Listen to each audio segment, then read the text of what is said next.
Elite designers and top fashion editors. There's a difference this year, though. One of the headline shows is a collection of fashions designed for wheelchair users. It's when the lens of the world's creative elite focuses on London. Fashion Week.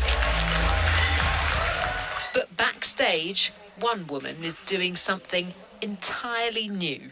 I had a lot of problems in finding something that would make me look fabulous, something I would rock in and say, oh God, I look good.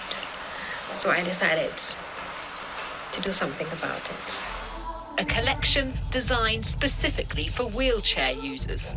Unbelievably, this is the first time there's been one at London Fashion Week. Faadumo was paralysed by a meningitis infection 10 years ago.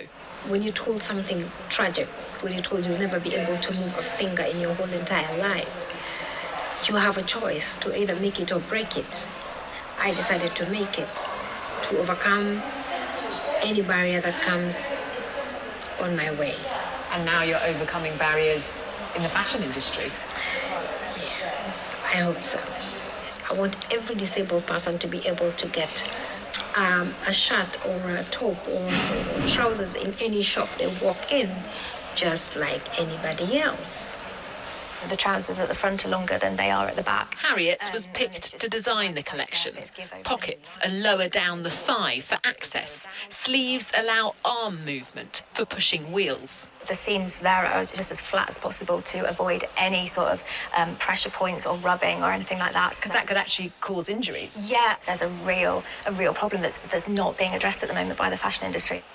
I fell down the stairs, actually, and I broke my neck. Heidi is one of the models. Until now, she's had to adapt clothes herself. How does it feel to be modelling something that's designed for you? Fabulous, darling. Yes, I'm loving the colours and everything. You know, I want people to see Heidi and not just Heidi in the wheelchair. It's so important. If London Fashion Week is a kind of cultural barometer, surely there's a need, a responsibility even, to showcase diversity of all kinds. Rebecca Barry, News at 10.